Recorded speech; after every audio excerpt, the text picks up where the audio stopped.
Hello, Giants fans. Welcome to Giants Baseball 101. I'm Gabe Vaughn, your host. I know that I usually start off by jumping into the point and getting down to business, but today we are going to do something a little bit different.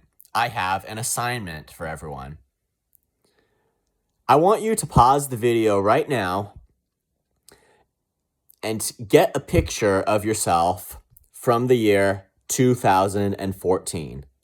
Shouldn't be hard to come up with. It's got to be there somewhere. I want you to look at a picture of yourself from the year 2014 and pause the video right now. Get that picture. Next, I want you to compare that picture of yourself from the year 2014 with what you look like right now. Compare the picture of yourself from the year that the Giants last won a championship with what you look like in the present day and age, and see if that doesn't make you feel a little bit old. See if you feel old. Now, I'm not trying to start a psychological crisis for anyone that is not related to the point I'm making, but hopefully you will see where I'm going with this. Right now, we're in a situation where the Giants should be at the top of their game. They should be in a prime position to compete. Their rebuilding should have worked. They should be in a position to come in there and actually compete for a championship. But instead, we're seeing things that point toward the opposite. And it's in December of 2023. We're getting close to halfway into the next decade after the Giants' championship era, and things have taken a downward turn. And we see the Giants in a situation like this. They also have formed a pattern of just getting crushed by the Dodgers in every respect. The highlight of that, of course, is the 2021 National League Division Series. But they just were terrible against them in on-field competition ever since. And apparently, they can't stand up to them on the free agent market either. The highly sought-after free agent, the guy that was going to just set the course of baseball history in a very real sense for a long time to come, the great two-way superstar Shohei Ohtani was on the free agent market. Everybody was clamoring for him. And somehow, even though we heard plenty of rumors about him wanting to be on a team that where he'd make the most major difference, that maybe didn't have a whole ton of other great players, somehow he nonetheless ended up with the Dodgers for the next 10 years on a $700 million contract. Now, I don't know what exactly to say in particular about this, because if I just come from a very active standpoint, and if I just come out all straightforward right here and say and blame the Giants for missing out on Ohtani, then that's probably heading into the realm of talking about things where I really don't know what I'm talking about. Because first of all, if you were talking about a bidding war on its own, I don't know that you can just keep on saying they should have offered him more, because then you just kind of have the question of where is it going to stop? If not at $700 million, then where? And you could say that at any point. Now, it's way more than that. It's Ohtani was doubtless looking at a ton of factors other than the money. A ton of other things factored in, like they always do, in probably more ways than we realize. Players will consider a lot of things, including like the location and the where they will fit in with an organization, and just a ton of things probably beyond the scope to go over them all right now. But what we do know is that the Dodgers met with Ohtani, and whether the Giants did or not, I think right now, and maybe you'd find the answer somewhere if you did careful enough research, but as far as I can tell, the answer to that right now is unknown. So at the end of the day, there isn't really enough information for us to be able to actually say that we know what kind of an effort the Giants actually put into signing Ohtani and whether they really gave it everything. But recent history and just the performance of their front office, it would all lead me to believe in the negative. Even if I don't have, even though I don't have just indisputable evidence that they didn't give it everything, like I do with Carlos Correa. That is the sharp contrast there. Last year when they lost Correa, and by the way, those free agents they missed out on last year who have signed multi-year deals with other teams, they're going to continue. Those consequences are going to be felt for a long time to come. It was not just the year 2022, although good free agents show up every offseason. There's always something irreplaceable when you miss out on the very best. So I may not have ironclad evidence to state the case about saying the Giants just completely failed on Ohtani, like I certainly do with say Carlos Correa. But our recent experience wouldn't tell us that the Giants are very capable of getting superstar players. It would tell us everything in the negative. So it's just I can't say how all of the negotiations went. I can't say how all of those proceedings went, but I can say I have no reason at all to be confident that the Giants made no mistake here, and that everything they did was the best, or that they were really as aggressive as they could have been. And you consider too, when the Dodgers are in the running like this, it's just the disastrous consequences of this just wouldn't be nearly what they are had the Blue Jays signed Ohtani, or the Cubs, or any other team that was in the running for him. The consequences would not be nearly as disastrous.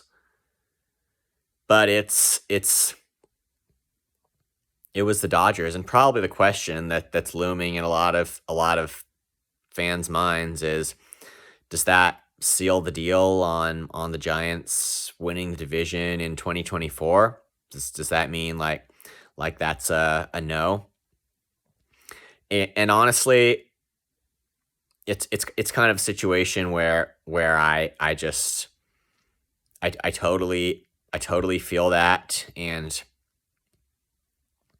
I'm not going to step out and give a definite answer on that one, but I totally feel where that's coming from, and there is a sense of hopelessness there that I think is just definitely legitimate.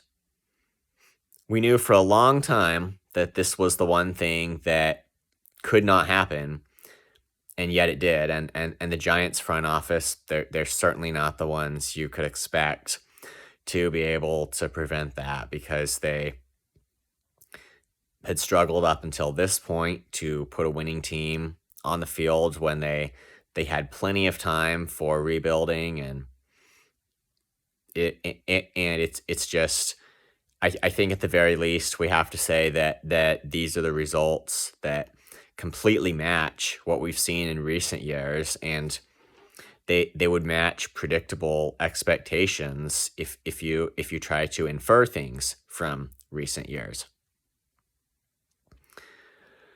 And now we can look at what seems to be one of the main weaknesses of the Giants.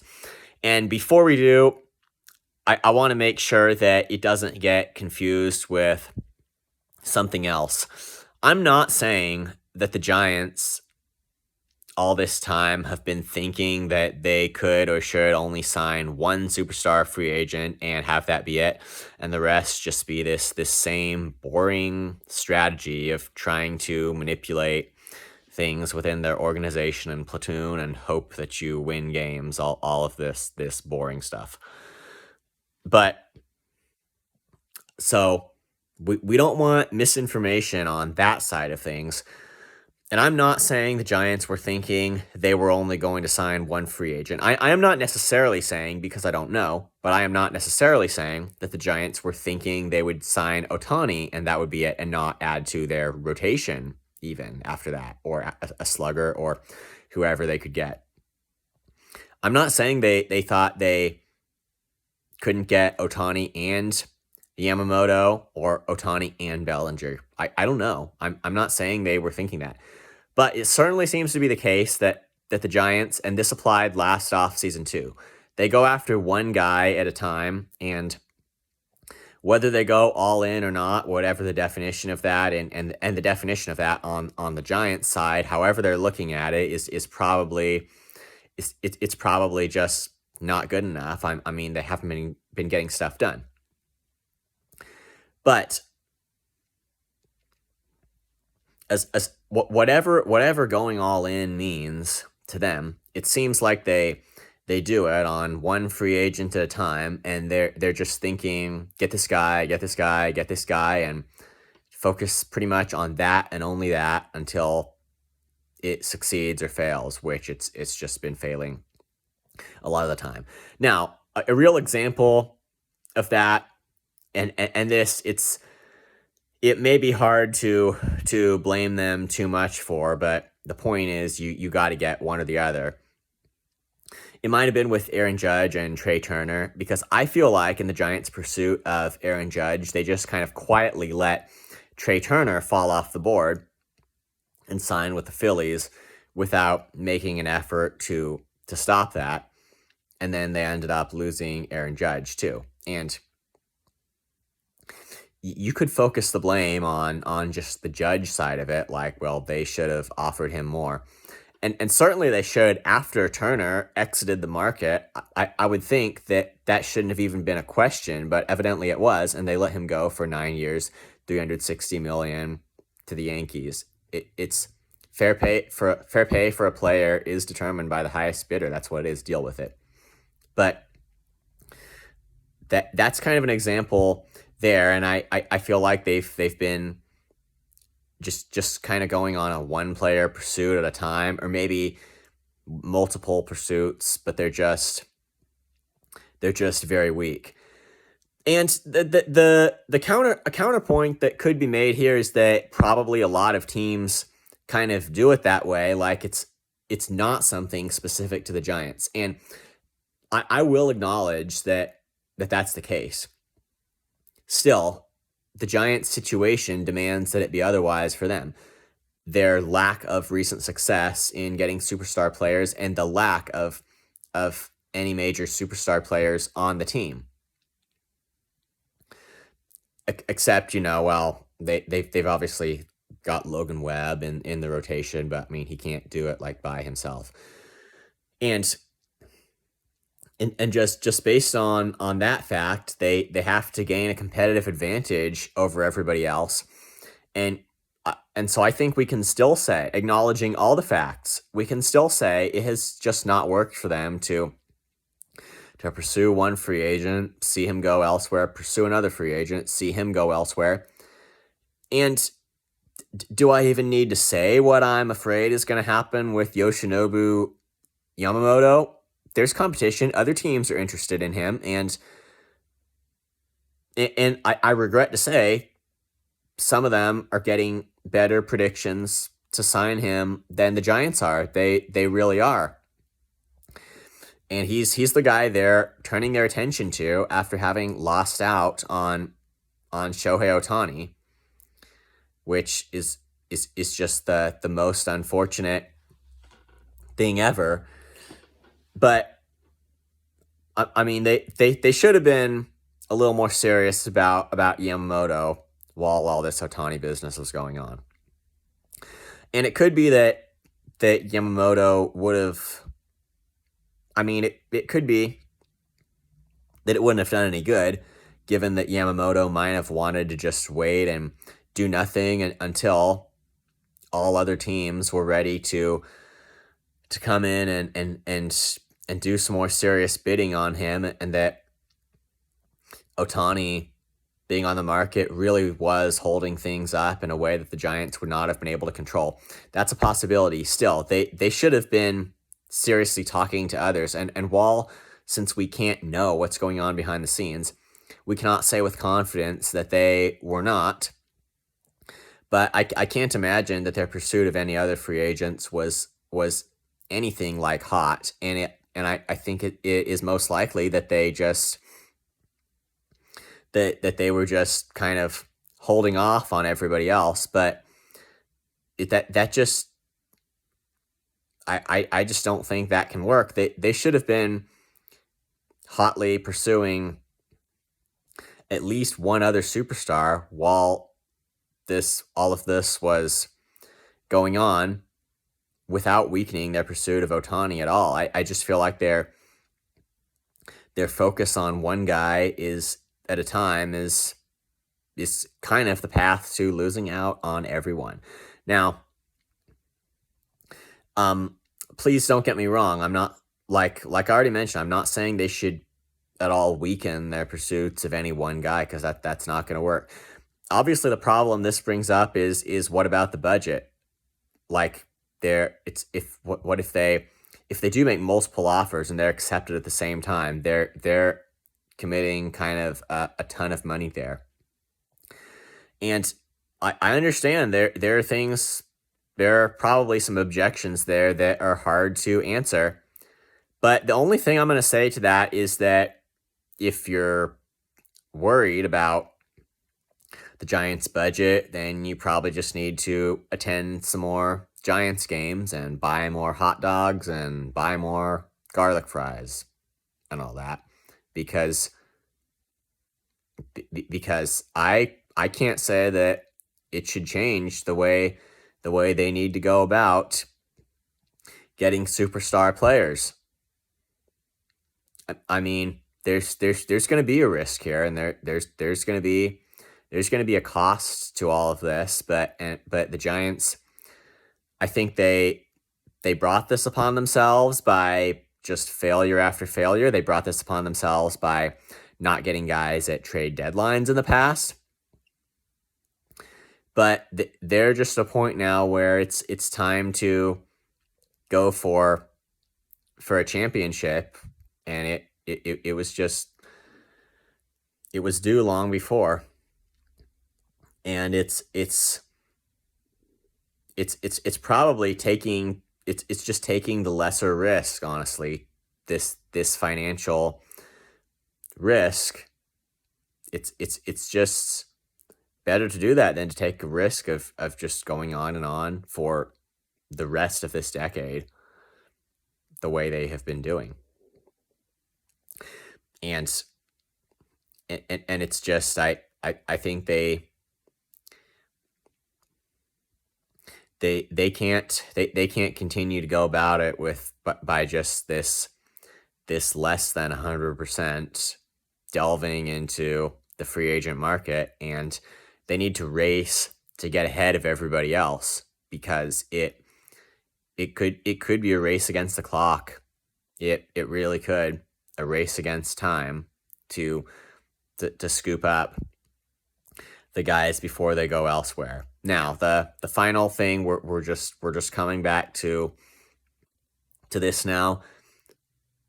Even if the Giants can add on, how could they possibly stay alive in this National League West division with Ohtani on the Dodgers. And it's definitely a daunting question, and I know that it has no easy answer. I will say the opportunity in 2024 is the fact that Ohtani is not going to be pitching, which still he's going to be a serious threat and a serious danger with the bat. And it's for sure. I mean, like, for sure, not going to be an easy thing or fun thing at all playing against the Dodgers. And it already they've had a complete lack of success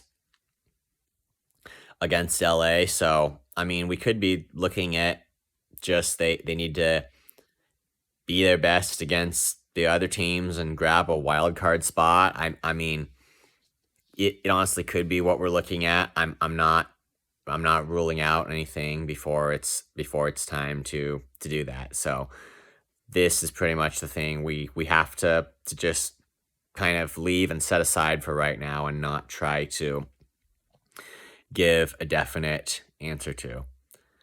And it's the Giants are going to have to return to something of a traditional mindset as far as how to win games, and it does seem like they're starting to do it. But as long as it is all talk and no action, then nothing good can ever come of it. They've been talking the right way about returning to just the traditional aspect of the game, that good players win games, and the players that everybody knows are good, they're the ones that win games. They've been talking like it, and now they need to return to it in terms of actions.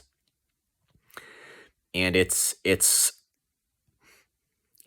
not that the use of analytics and unique strategies and unique pursuits can't ever be a good thing, but it's really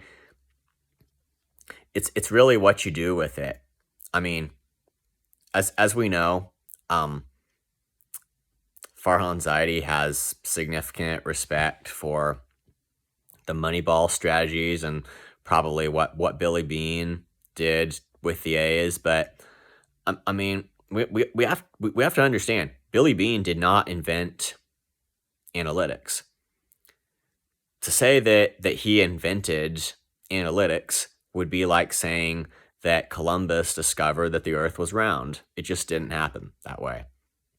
It's what you do with it. They've been around, but it's what you do and what you choose to value. And in the A's case, in the early 2000s, it was operating on a small budget, and that seems to be, after Farhan Zaidi read about it, it really gave him motivation and just a perspective on how to develop his strategies. But now that's just gone too far, and it's the expense has been the neglect of the traditional aspect of having the players that everybody knows are good. And we've been seeing it in the results. It's not what you imagine things might be, it's what you see in the results. And that should be very clear and very obvious to us over the past couple of years. And the Dodgers getting Ohtani makes it look right now like it's going to happen that way again in 2024. But it may not be too late to change that. So talking the right way has been in place for a while, but acting the right way, we're going to have to see it. And I feel like the Giants are behind on other free agents.